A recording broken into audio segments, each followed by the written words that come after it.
28절 보면 28절에 우리가 흔들리지 않는 나라를 받았은지 그랬죠? 오늘 말씀의 제목 우리가 흔들리지 않는 나라를 받았은즉 아멘. 자, 흔들리지 않는 나라를 받았다. 여러분 이 땅에 사는 나라들은 얼마나 요동칩니까? 경제 때문에 힘들지요. 코로나 때문에 힘들지요. 무엇 때문에 힘들지요. 결국 엄청난 요동치는 그런 세상 속에 우리가 살아갑니다. 우리나라만을 봐도 어때요?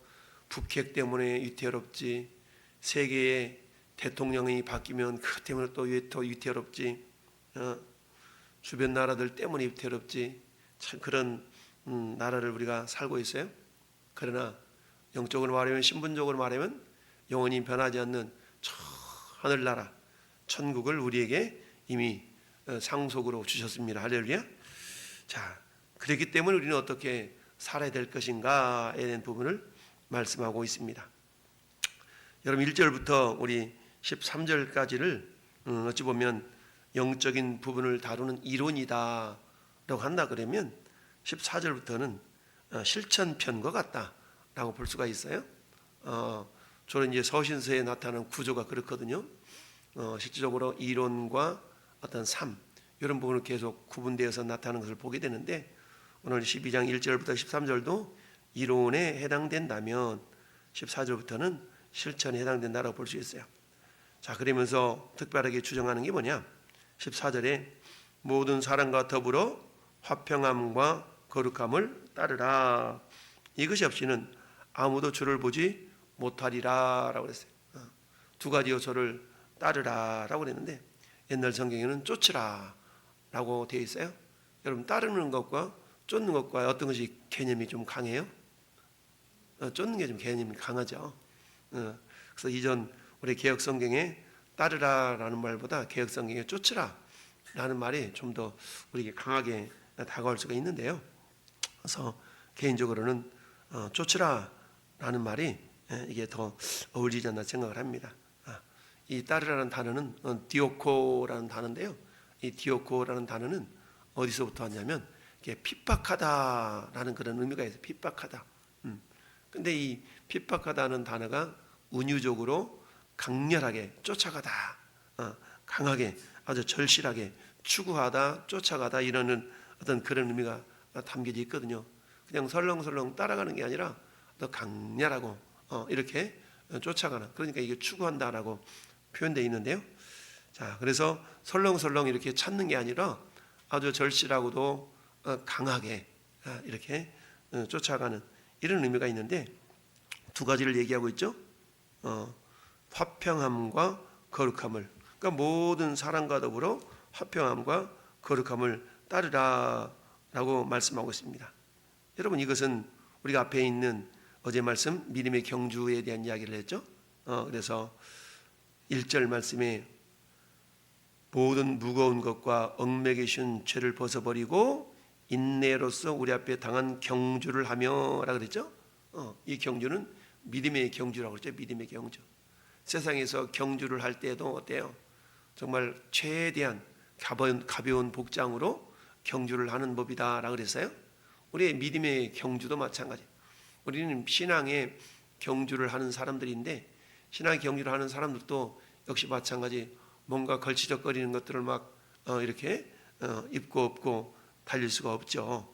그러니까 이런 것들 어때요? 다 벗어버리고 무거운 것, 얽매기 쉬운 죄 이런 것을 벗어버리고 달려가야 된다라고 말하고 있어요. 그런 것처럼 오늘 14절도 역시 마찬가지로 화평함과 거룩함을 따르라. 이제는 이처럼 무거운 것, 얽매기 쉬운 것을 벗어버렸기 때문에 이제 믿음의 경주자들로서 이제 따르고 쫓아가야 될 것이 있다는 얘기입니다. 그게 뭐냐? 모든 사람과 더불어서 화평함과 거룩함, 화평함과 거룩함을 따르는 것이다 라는 얘기입니다. 자, 화평함을 누린다는 게 뭐예요? 주는 평화 막힌 담을 모두 하셨네. 가장 우리가 기본적으로 이루어야 될 것은 뭡니까? 하나님과의 화평을 누리는 거죠. 하나님과 화평. 하나님과 화평은 only Jesus, 예수 그리스도를 통해서만 이루어지게 되죠. 그러니까 예수님을 통해서 우리에게는 어때요? 화평함을 이룰 수가 있는 것이고, 그리고 그때 그 화평함을 이루는 것뿐만 아니라 화평함을 누리게 되는 것이죠. 그렇다면 나와 하나님과의 관계가 원만하면 어때요? 그 사람은 사람들과의 관계 속에서도 화평함을 누리는 자가 될 수가 있다. 왜 우리 그런 얘기하지 않습니까?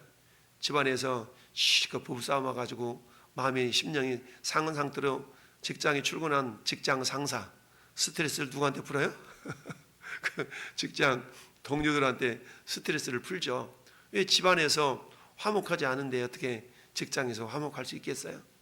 그런 것처럼 우리의 믿음의 주요 온전하게 하신 예수 그리스도 그분을 통하여서 하나님과 화평함을 이루는 자들이라야만이 세상 속에서도 인간관계 속에서 화평함을 이렇게 쫓으며 누릴 수가 있다는 얘기죠. 그러면 뒤집어놓고 보면 이처럼 화평함을 쫓으라. 근데 쫓는다는 단어가 강렬하게 추구하다 따라가다 이런 의미잖아요. 그러면 이 화평함, 인간관계 속에서의 화평을 이루기 위해서는 그 근본을 따져보면 뭐예요? 하나님과의 화평함을 이루어야 되겠죠. 그러면 하나님과 화평을 이루기 위해서는 또 절대적으로 필요한 것이 그 다음에 나오는 단어인 거룩함이죠. 거룩함. 그렇죠? 그러니까 화평함과 거룩함이라는 것은 떼어내야 떼어놓을 수 없는 그런 밀접한 관계가 있는 거예요. 그래서 우리가 십자가를 생각하면 위아래, 즉 하나님과의 그런 수직적인 관계가 있어야만이 수평적인 관계가 이루어져서 십자가가 완성이 되지 않겠어요? 그래서 하나님과의 화평함을 먼저 이루고, 근데 하나님과 화평함을 이룬다는 얘기는 예수님을 통하여서 죄사함 받고 하나님의 자녀가 되는 걸 말하죠. 그러면 하나님의 자녀가 된 것과 하나님의 자녀가 자녀답게 사는 것과는 또 다른 문제일 수가 있어요. 그러니까 내가 자녀로서 태어나는 것과 태어나서 자녀답게 사는 것은 또 다른 차원이다. 마찬가지로 이미 예수님을 통하여서 우리는 하나님과 화평한 존재들이 되었어요. 근데 화평함을 누리며 이루어가고, 그리고 모든 사람으로 더불어서 그 화평함을 또 이루어가기 위해서는 기본적으로 하나님과의 관계성이 온전해질 수 있어야 된다는 얘기죠. 근데 마귀는 어때요? 마귀는 도둑질하고 죽이고 멸망시키는 자라 그랬죠. 우리를 하나님과의 화평함을 누리지 못하도록 1절로 다시 되돌아가 보면 무거운 짐을 계속 메우는 겁니다. 무거운 짐. 이 무거운 짐의 역할을 하는 것이 뭐냐면 율법의 모습이죠. 율법은 짐을 지우는 거예요. 그래서 율법은 어때요? 하나님 믿음의 때까지 우리를 가둬놓는 역할을 하는 것이 율법입니다. 그런데 이제 믿음이 오게 되면 그 믿음은 예수 그리스도를 통하여서 1절에 있는 얽매이기 쉬운 죄, 그러니까 마귀는 자꾸 우리에게 죄책감을 불러일으키게 하고 이렇게 해서 결국 하나님과 화평함을 누리지 못하도록 하는 존재이죠. 그러면 어때요? 하나님과 화평함을 누리기 위해서는 우리에게 주어진 그 거룩함을 계속적으로 이루어 가야 되는데, 그렇지 못하도록 마귀가 사탄이 역사한다라는 얘기입니다. 그러니까 화평함과 거룩함을 이루기 위해서는 무엇보다도 하나님을 향한 그 관계가 회복되어진 것뿐만 아니라 하나님의 관계가 막힘이 없도록 해야 되는 그런 모습들이 있는 것이죠. 그래서 화평함과 거룩함을 따르라, 강렬하게 쫓으라는 얘기입니다. 그러니까 거룩함이라는 것은 주님의 보혈로 우리 모든 죄 사함 받고 영원한 속죄를 이루었지만 매 순간순간마다 말씀과 기도로 거룩함을 쫓아가지 않는다 그러면 우리는 항상 죄에 노출되어 있는 존재들이기 때문에 사단은 자그마한 틈만 있으면 우리를 넘어뜨리려고 하고 있지 않겠어요? 그래서 근신하라, 깨어라. 너희 대적 마귀가 우는 사자와 같이 두루다니며 삼킬자를 찾는다. 그러니까 너희는 저희를 대적하라. 어떻게 대적하겠습니까? 에베소서 6장의 말씀에 근간나면 하나님의 전신갑주를 입어서 마귀를 대적할 수가 있겠죠. 다양한 방어의 무기가 있지만 오직 유일한 공격의 무기는 뭐예요? 말씀의 검이죠. 성령의 검, 곧 하나님의 말씀을 가지라. 여러분, 예수님도 광야 40일 동안 줄이신 이후에 마귀 사탄이 와서 시험하셨지 않습니까? 그 마귀 사탄의 시험을 예수님은 어떻게 이기셨어요? 여전히 말씀으로 이기신 것이죠. 그런 것처럼 전 여러분 10년 가운데 하나님 말씀으로 새기고 말씀으로 채우고 말씀으로 무장이 되어져야만이 마귀 사탄의 시험을 이길 수가 있는 것이다 라는 얘기입니다. 자, 그래서 모든 사람과 더불어서 화평함과 거룩함을 따르라 라고 말씀하고 있습니다. 이것이 없이는 아무도 주를 보지 못하리라. 여러분, 주님은 거룩한 분이잖아요. 그러니까 우리를 하나님 자녀 삼으시고 하나님과 동행하며 동거하도록 하시기 위하여서 우리를 거룩한 존재로 만드신 거 아니겠어요? 그런데 우리를 거룩한 존재로 만드는데 마귀는 자꾸만 하나님과 함께하지 못하도록 우리 가운데 무거운 짐을 지우기로 하고 죄를 이렇게 범죄하도록 우리를 미혹하기도 하고 이러는 것이죠. 그러니까 어때? 쫓으라 따르라 라는 단어의 어떤 강력함이 우리 가운데 있어져야 되는데, 이를 위해서 우리는 철저하게 돼요. 성령 충만함을 우리가 추구할 수 있어야 된다는 얘기죠. 성령으로 충만함을 받으라. 여러분, 성령 충만은 말씀 충만이요 기도 충만이라고 그랬어요. 따라서 이 아침에 저희 여러분들이 기도의 자리에 말씀의 자리에 나온 것은 오늘 14절에 있는 화평함과 거룩함을 쫓고 따르는 그 문제에 있어서 굉장히 유익한 그런 삶을 우리가 살고 있는 것입니다. 따라서 새벽을 깨워 기도하고 또 말씀을 묵상하고 이런 것들은 너무너무 중요하다라는 얘기입니다. 자, 너희는 하나님의 은혜에 이르지 못하는 자가 없도록 하고 또 쓴 뿌리가 나서 괴롭게 하여 많은 사람이 이로 말미암아 더럽게 되지 않게 하라 그랬죠? 여러분, 우리는 피스메이커, 어제는 페이스메이커에 대해서 얘기했지만 피스메이커, 화평케 하는 자, 화평케 하는 자. 여러분, 마태복음 5장 8절에 화평케 하는 자는 복이 있나니 저희가 하나님의 아들이라 일컬음을 받을 것이미요 라고 그랬어요. 그러면 거꾸로 화평하게 하는 것, 화평함을 깨는 자들은 뭐예요? 마귀 자식이래, 마귀 자식. 그렇지 않습니까? 서로 관계성 속에서 누군가가 어떤 사람이 그 사람만 가면 왠지 분위기가 막 살아나는 사람이 있어. 우리 그러지 않습니까? 뭐 5천 원 만에 동창회 갔는데 야, 쟤 또 왔어? 이러면 어때요? 아, 저도 왔냐? 저 녀석도 왔냐? 이런 소리 들으면 굉장히 괴롭죠. 그건 왜 그래요? 분위기를 깨는 자, 뭔가 모르게 소주 한 잔만 들어가기만 하면 그냥 막 열내고 분내고 이런 사람이 있거든요. 그래서 우리가 세 종류의 사람이 있다. 꼭 필요한 사람, 있으나 마는 사람, 있어서는 안 될 사람. 물론 하나님께서는 그 어떤 한 영혼도 다 존귀하게 여기지만 그런 인간관계성 속에서 과연 여러분 나는 어떤 존재인가 라는 것을 늘 돌아볼 필요가 있습니다. 나는 꼭 필요한 존재인가? 아니면 있으나 마는 존재인가? 그들 공동체 속에서 쟤 좀 없었으면 좋겠는데 이런 생각을 갖는 사람은 아닌가? 늘 우리 자신을 돌아볼 수 있어야 됩니다. 그런데 안타깝게도 내가 어떤 존재인가를 깨닫지 못하고 있죠. 많은 경우 주변 사람들은 다 아는데 본인만 정작 모르는 경우가 많아요. 그러니까 어때요? 늘 말씀의 거울에 자신을 비춰 볼 수가 있어야 되죠. 여러분, 거울을 보지 않는다면 내 이빨 속에 고춧가루가 끼어있는지 뭘 끼어있는지 말할 때마다 그 사람이 고춧가루가 끼어있는 모습이 상대방한테는 보여. 근데 정작 본인은 보지 못하죠. 본인이 깨달을 때 언제 깨달아요? 화장실 가가지고 손 씻으면서 거울 볼 때야 비로소 자기 이빨 속에 고춧가루가 끼어있는지를 안다는 얘기입니다.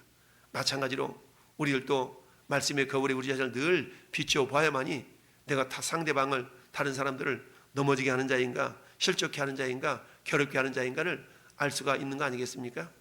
예수님은 그래서 누구든지 이 소자 하나를 실족케 하면 차라리 연자맷돌을 목에 메고 바다에 빠지는 것이 낫다 라고 말할 정도까지 주님께서 누구든지 실족하게 하는 자가 되지 말아라 라고 말씀하고 있습니다. 실족하게 한다는 단어는요, 어떤 의미가 있냐면 그 어떤 사람, 걸어가는 그 사람 앞에다가 덫을 놓아가지고 덫을 놓는 거예요. 덫을 장애물을 놔가지고 덫을 놓아가지고 그 사람으로 하여금 어때요? 덫에 빠지게 하고 장애물 때문에 걸려 넘어지게 한다라는 그런 의미가 있는 단어예요. 이게 실족이거든요. 그러니까 무슨 말이에요? 나 때문에 그 성도가 믿음의 경주를 감에 있어서 혹시 나 때문에 넘어지게 되는 그런 일은 없는가를 늘 보살펴야 된다는 얘기죠. 자기 자신을 돌아보아서 내 말 한마디 때문에, 내 행동 하나 때문에, 내 몸짓 하나 때문에 혹시라도 우리 교회 공동체 가운데서 어떤 지체가 나 때문에 넘어지고 있는 건 아닌가? 이게 15절의 말씀이거든요.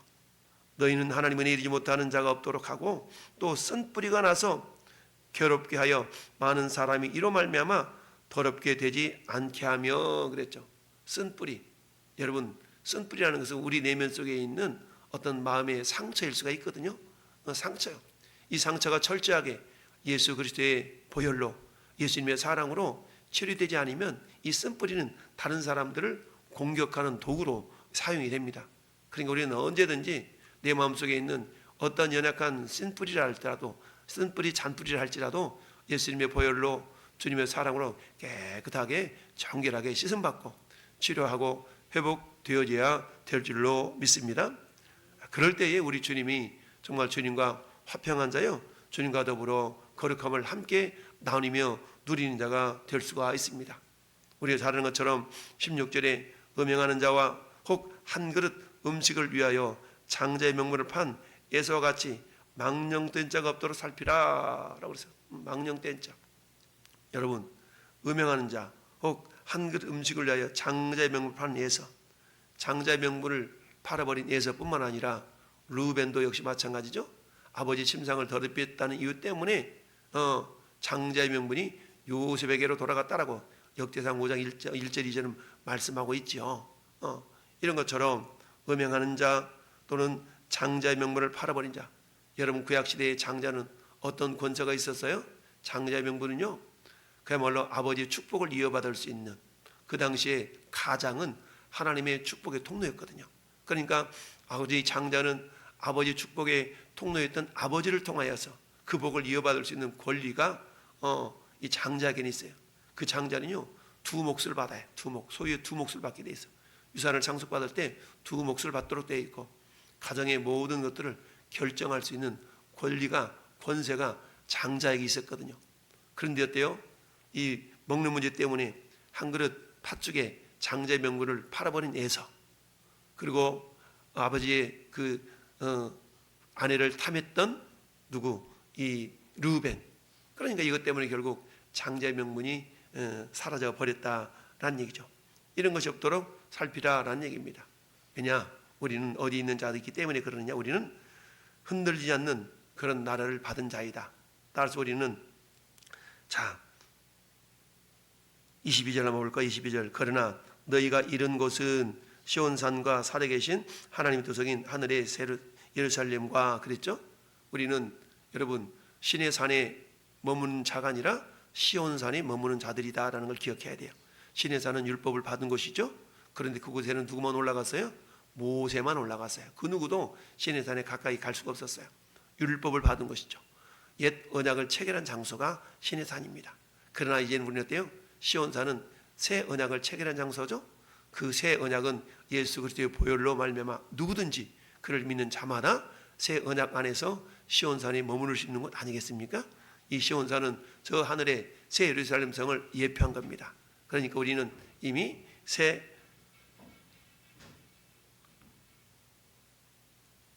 바람이 엄청나게 붑니다. 할렐루야. 그래서 우리는 흔들리지 않는 바람 때문에 흔들리는 그런 적이 아니라 흔들리지 않는 나라, 영원한 나라를 받은 자들이기 때문에 오늘 모든 사랑과 더불어 화평함과 거룩함을 쫓아서 하나님의 은혜를 함께 나누며 누리는 복된 인생들이 되기를 예수님의 이름으로 축원합니다. 아멘.